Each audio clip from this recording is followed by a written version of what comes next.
सोचो, अगर बारिश होते ही तुम्हारी बनाई हुई पत्थर की मूर्तियां जिंदा हो जाएं, उठें, चलें, बोलें, और जैसे ही बारिश रुके फिर से पत्थर बन जाए, तो तुम क्या करोगे?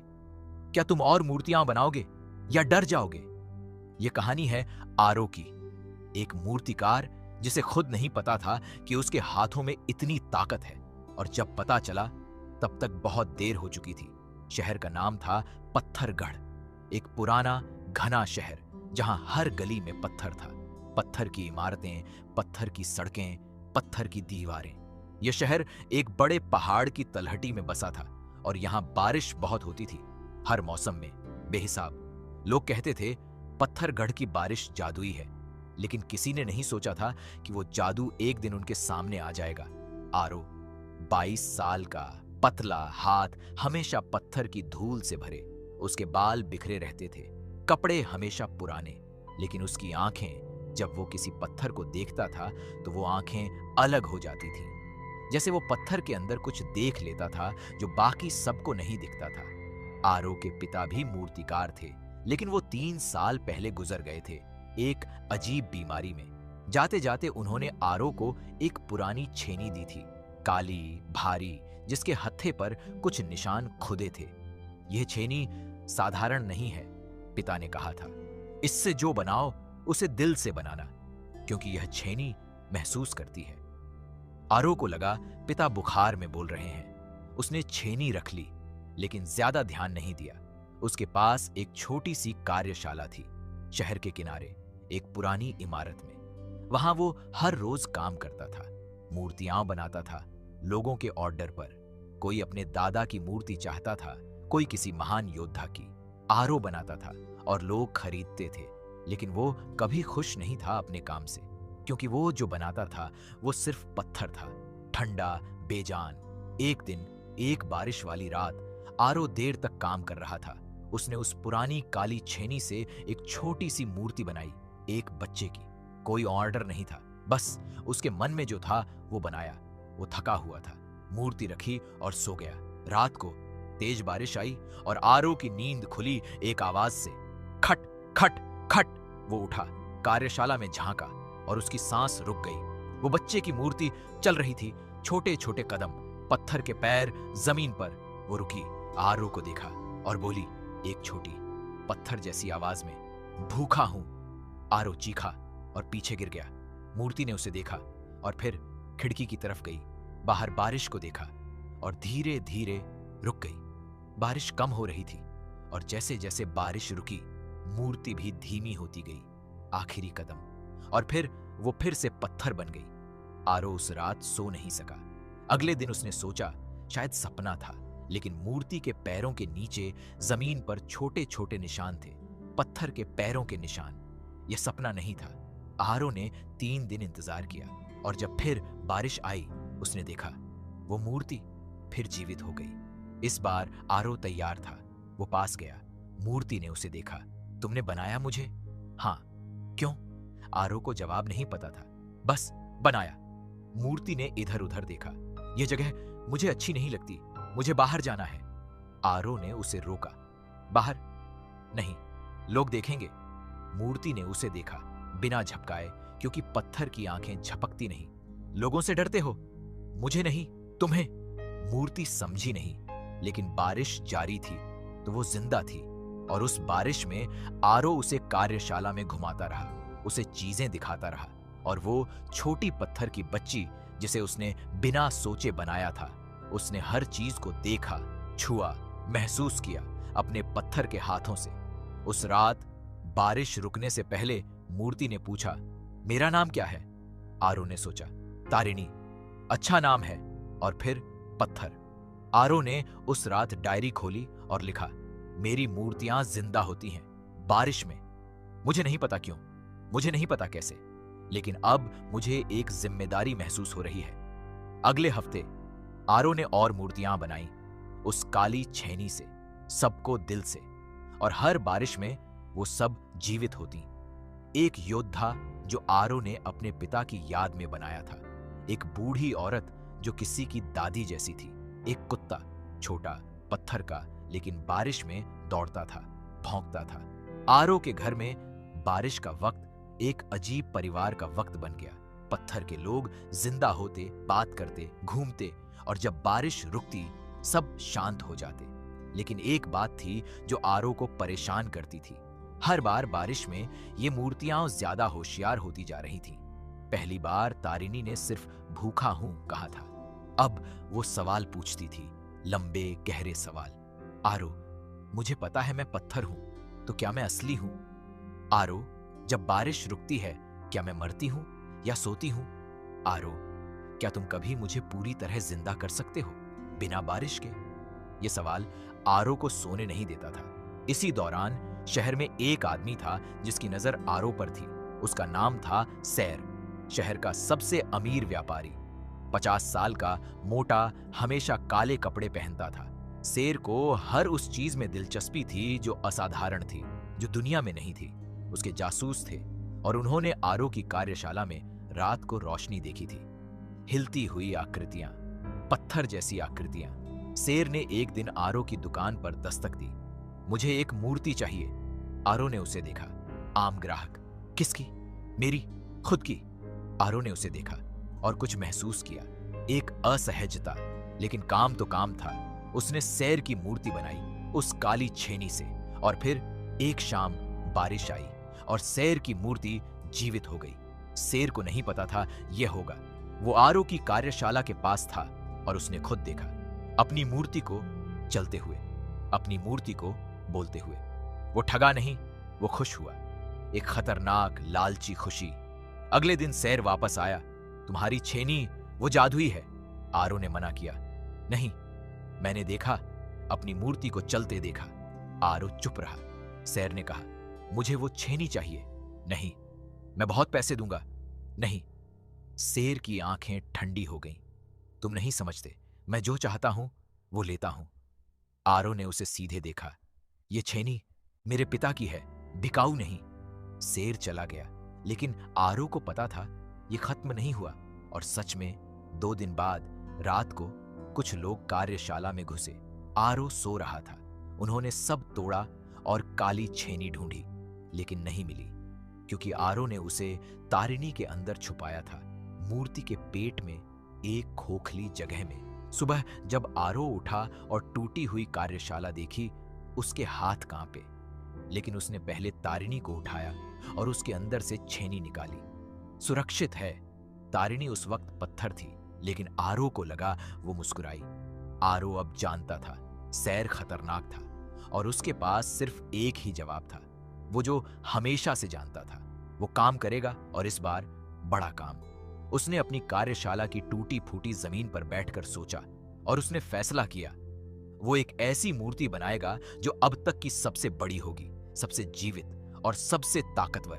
उसके पास थे कुछ दोस्त भी। उसका पड़ोसी था डव, एक युवा लड़का 18 साल का, जो हमेशा आरो की कार्यशाला के बाहर बैठकर उसे काम करते देखता था। डव तेज था, दिमाग से और पैरों से। वो शहर के हर कोने को जानता था। और एक थी मीना, एक बुजुर्ग औरत 70 साल की, जो शहर की पुरानी पुस्तकालय में काम करती थी। उसे पत्थरगढ़ का पूरा इतिहास पता था और आरो की मूर्तियों के बारे में उसे शक था, लेकिन अच्छा शक। एक दिन मीना आई और बोली, आरो, मैंने पढ़ा है बहुत पुरानी किताब में कि इस शहर की बारिश का पानी वो साधारण नहीं है, पहाड़ से आता है, एक खास पत्थर की परत से गुजरकर। उस पत्थर का नाम है जीवन शिला, और जो भी उस पानी को छूता है उसमें एक अस्थाई चेतना आती है। आरो ने सुना, तो मेरी छेनी नहीं, बारिश का पानी। तुम्हारी छेनी ने पत्थर को इस तरह तराशा कि वो पानी को पकड़ सके। एक साधारण छेनी से बनी मूर्ति पानी पकड़ नहीं सकती, लेकिन तुम्हारी दिल से बनाई हुई वो पकड़ती है। आरो को सब समझ आया।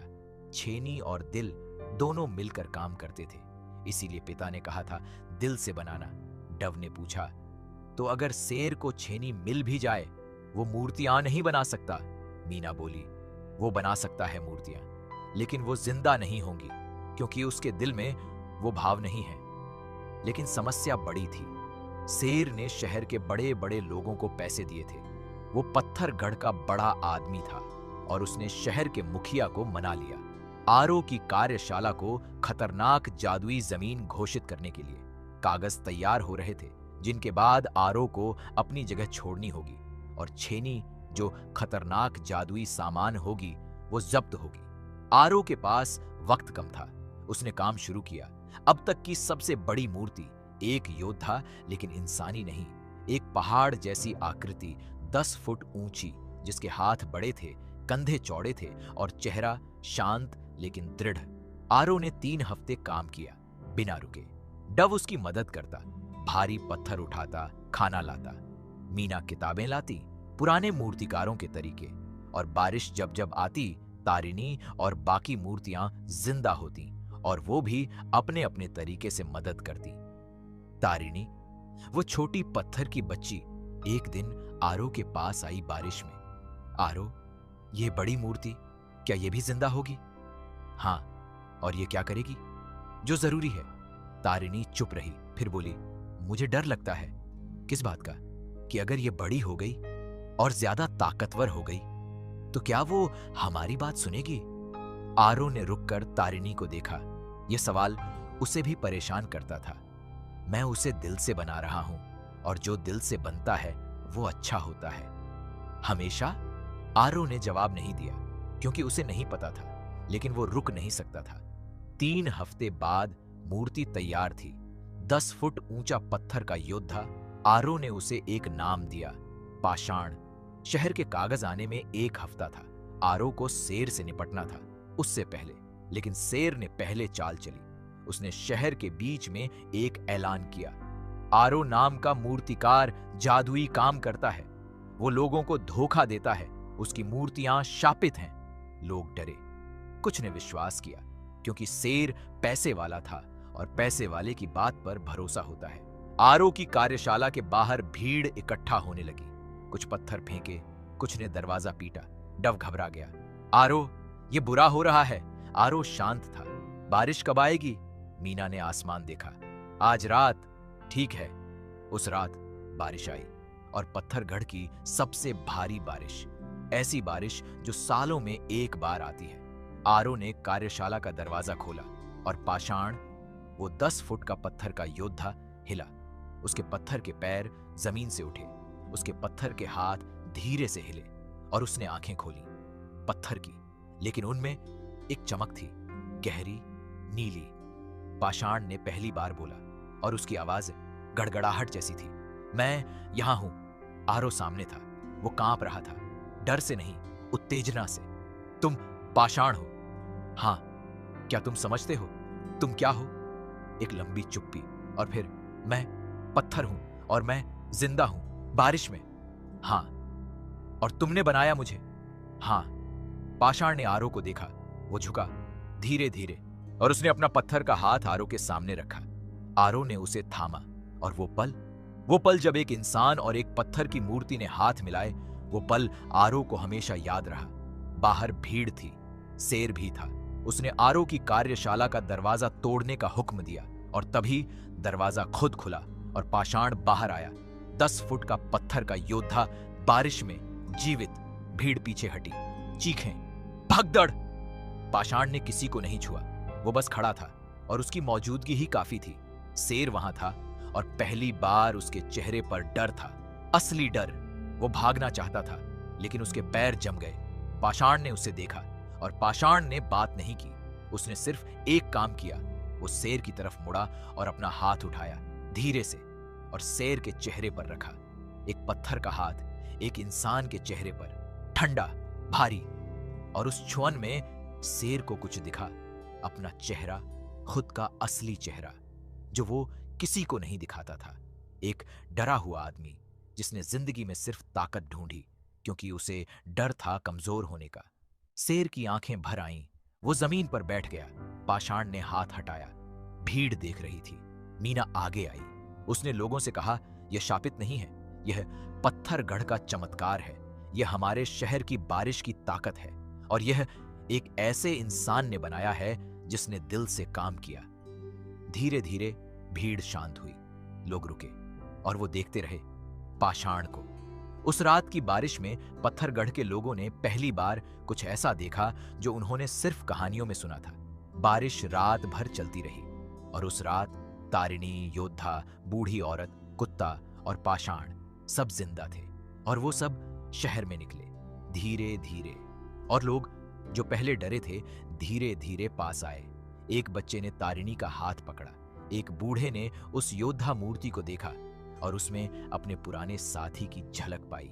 और पाषाण वो शहर के बीच में खड़ा था और उसकी आंखों में नीली चमक थी और उसने पहली बार ऊपर देखा, आसमान में, बारिश में, और एक आवाज निकाली, गहरी, धीमी, जो गड़गड़ाहट जैसी थी लेकिन जिसमें एक अजीब सी भावना थी, शायद खुशी, शायद आजादी। आरो पास खड़ा था और उसकी आंखों में पहली बार वो संतोष था जो उसने कभी अपने काम से नहीं पाया था। सुबह बारिश रुकी और मूर्तियां एक एक करके फिर पत्थर हो गईं। पाषाण आखिरी था। वो रुका एक पल और उसने आरो को देखा और फिर उसने एक काम किया जो पत्थर की मूर्तियां नहीं करती। उसने झुककर आरो को प्रणाम किया और फिर पत्थर हो गया। आरो वहीं खड़ा रहा। उसके गाल पर बारिश की बूंदें थीं या आंसू, फर्क नहीं पड़ता था। सैर वो अगले दिन शहर के मुखिया के पास गया लेकिन उसका इरादा बदल गया था। उसने कहा, आरो के खिलाफ कोई कागज नहीं, कोई जब्ती नहीं, उसकी कार्यशाला उसकी। और उसने एक और काम किया। उसने पत्थरगढ़ के एक पुराने खंडहर के लिए जहां गरीब लोग रहते थे मरम्मत का पैसा दिया, पहली बार अपनी मर्जी से। आरो को नहीं पता था पाषाण के उस स्पर्श ने शेर के अंदर क्या किया, लेकिन उसने देखा और उसे लगा शायद पत्थर इंसान से ज्यादा सच बोलता है। हफ्ते बाद एक और बारिश और तारिणी फिर जिंदा। वो दौड़ी आई आरो के पास। आरो, आरो, क्या हुआ? मैंने सपना देखा। आरो चौंका। सपना? पत्थर सपना देखता है? पत्थर में जब बारिश नहीं होती तो हम सोते नहीं, हम रुके होते हैं, लेकिन हम महसूस करते हैं धीरे धीरे, और उसी में सपने जैसा होता है। आरो ने घुटने मोड़कर तारिणी के बराबर बैठा। क्या देखा? मैंने देखा एक बड़ा मैदान, बारिश हो रही थी और हम सब, मैं, पाषाण, सब बिना रुके चल रहे थे। बारिश बंद नहीं हो रही थी और हम जिंदा रहे। आरो की आंखें गीली हो गईं। अच्छा सपना था, क्या यह सच हो सकता है? आरो ने तारिणी के सिर पर हाथ रखा। पत्थर पर ठंडा था, लेकिन आरो को ठंड नहीं लगी। शायद एक दिन, मुझे नहीं पता कैसे, लेकिन मैं कोशिश करूंगा। तारिणी ने उसे देखा। तुम हमेशा कोशिश करते हो और तुम हमेशा सवाल पूछती हो, यही तो मैं हूं। आरो ने मुस्कुराया और तारिणी ने भी, या कम से कम आरो को लगा कि पत्थर के होंठ थोड़े से मुड़े। महीने बीते। आरो का नाम पत्थरगढ़ में और दूर दूर तक फैल गया। वो मूर्तिकार जिसकी मूर्तियां बारिश में जिंदा होती हैं। लोग आने लगे दूर दूर से, कुछ देखने, कुछ अपने प्रियजनों की मूर्ति बनवाने जो बारिश में उनसे बात कर सकें। आरो ने सबको नहीं माना। उसने सोच कर चुना कि किसकी मूर्ति बनाएगा। वो पत्थर का व्यापार नहीं करता था, वो दिल का काम करता था। एक दिन एक औरत आई रोते हुए। उसका बेटा 5 साल पहले एक हादसे में गया था। उसने कहा, बस एक बार उसे देखना चाहती हूं, उससे बात करना चाहती हूं। आरो ने उसे देखा और उसने कहा, मुझे उसके बारे में बताओ, सब कुछ। औरत ने बताया, घंटों बताया, और आरो ने सुना, सब सुना। और फिर उसने काम शुरू किया। उस काली छेनी से, दिल की पूरी ताकत से, एक बच्चे की मूर्ति। और जब अगली बारिश आई, वो मूर्ति जिंदा हुई। उस बच्चे जैसी आवाज, उस बच्चे जैसी हंसी। माँ उसके सामने थी और वो टूट गई, अच्छे से टूटी, जैसे बहुत दिनों का बोझ एक पल में हल्का हो गया। आरो दूर खड़ा था, उसने दखल नहीं दिया। वो माँ और वो पत्थर का बच्चा बारिश में बात करते रहे, और बारिश जैसे समझती हो वो उस दिन थोड़ी ज्यादा देर तक चली। जब बारिश रुकी और मूर्ति फिर पत्थर बन गई तो माँ ने मूर्ति को थामे रखा और आरो के पास आई। उसने कुछ नहीं कहा, बस आरो के हाथ थामे और चली गई। टव, जो यह सब देख रहा था, उसकी आंखें लाल थीं। उसने कहा, यार तुम्हारा काम यह काम नहीं है, यह कुछ और है। आरो ने उसे देखा। यह बस बागवानी है, पत्थर की। डव हंसा और मीना जो पास बैठी थी उसने अपनी पुरानी किताब बंद की और कहा, मैंने पढ़ा था कि जीवन शिला का पानी एक दिन किसी के हाथों से कुछ ऐसा बनाएगा जो हमेशा के लिए जिंदा रहेगा, बिना बारिश के। आरो ने उसे देखा। वो कैसे होगा? मीना ने कहा, जब कोई इंसान इतने प्यार से कुछ बनाए कि वो पत्थर उस प्यार को हमेशा के लिए पकड़ ले और फिर उसे बारिश की जरूरत ना रहे। आरो चुप रहा और उस रात उसने काम शुरू किया, सबसे मुश्किल काम। उसने तारिणी की मूर्ति को एक बार फिर हाथ में लिया और उसने उसे फिर से बनाया, वैसी ही, लेकिन हर एक खांचे में, हर एक लकीर में उसने कुछ डाला जो शब्दों में नहीं था। 3 दिन काम किया, बिना रुके, बिना सोए, और जब वो काम खत्म हुआ तो उसके हाथ से खून निकल रहा था, छेनी से। लेकिन मूर्ति, वो मूर्ति अलग थी। उसमें एक गर्माहट थी, पत्थर में, जो पत्थर में नहीं होती। उस दिन बारिश नहीं थी और तारिणी हिली धीरे, एक कदम, और फिर रुकी नहीं, वो चलती रही। आरो ने देखा और उसकी आंखें चौड़ी हो गईं। तारिणी, आरो, उसकी आवाज पहले से नरम थी थोड़ी। बारिश नहीं है, नहीं, लेकिन मैं जिंदा हूं, हां। तारिणी ने अपने हाथ देखे, पत्थर के, लेकिन उनमें कुछ था, एक हल्की सी गर्माहट। तुमने क्या किया? आरो ने छेनी नीचे रखी। मैंने तुम्हें बनाया, इस बार सच में। तारिणी ने उसे देखा। क्या मैं अब हमेशा जिंदा रहूंगी? मुझे नहीं पता, लेकिन अभी हो। तारिणी ने एक कदम और लिया और फिर वो दौड़ी। कार्यशाला में बिना बारिश के एक पत्थर की बच्ची दौड़ रही थी और आरो थका हुआ, लहूलुहान हाथों वाला, वो जमीन पर बैठ गया और पहली बार रोया, खुशी से। डव और मीना अंदर आए। उन्होंने देखा तारिणी को, उन्होंने देखा आरो को, और कोई कुछ नहीं बोला, क्योंकि कुछ पल शब्दों से बड़े होते हैं। पाषाण, वो अभी भी बिना बारिश के पत्थर था और बाकी मूर्तियां भी। लेकिन आरो जानता था एक रास्ता खुल गया था, एक लंबा रास्ता जिस पर चलने में वक्त लगेगा, लेकिन रास्ता था। उस रात एक हल्की बारिश आई और पाषाण जागा। आरो उसके पास गया। पाषाण, आरो, तारिणी आज बिना बारिश के जिंदा थी। एक लंबी चुप्पी, और फिर पाषाण के पत्थर के चेहरे पर उस नीली चमक में एक बदलाव आया, कुछ जो शायद खुशी थी। तो एक दिन हम भी, हां, एक दिन। पाषाण ने ऊपर देखा, बारिश में। मैं इंतजार कर सकता हूं। आरो ने उसका हाथ थामा। मैं भी। पत्थरगढ़, वो शहर जो पत्थर का था, अब बदल रहा था, धीरे धीरे। लोग अब बारिश का इंतजार करते थे, डर से नहीं, उत्सुकता से, क्योंकि बारिश में पत्थर जिंदा होते थे और जिंदा पत्थर लोगों को याद दिलाते थे कि जिंदगी सिर्फ मांस और हड्डी में नहीं होती, जिंदगी प्यार में होती है, और प्यार पत्थर में भी समा सकता है। आरो हर रोज काम करता था, हर मूर्ति दिल से, और हर बारिश में पत्थरगढ़ थोड़ा और जीवित होता था। दोस्तों, आरो की कहानी सिर्फ एक एनिमे नहीं है, यह हर उस इंसान की कहानी है जो अपने काम में अपना दिल डालता है, जो थकता है, जो टूटता है, लेकिन रुकता नहीं। याद रखो, जो काम दिल से होता है वो पत्थर में भी जान डाल देता है। तुम्हारे हाथों में भी ताकत है, बस उसे दिल से इस्तेमाल करो। अगर यह कहानी तुम्हारे दिल को छू गई तो वीडियो को लाइक करो और चैनल को सब्सक्राइब करना मत भूलना। तुम्हारा एक लाइक हमारे सपनों को जिंदा रखता है। मिलते हैं अगली कहानी में।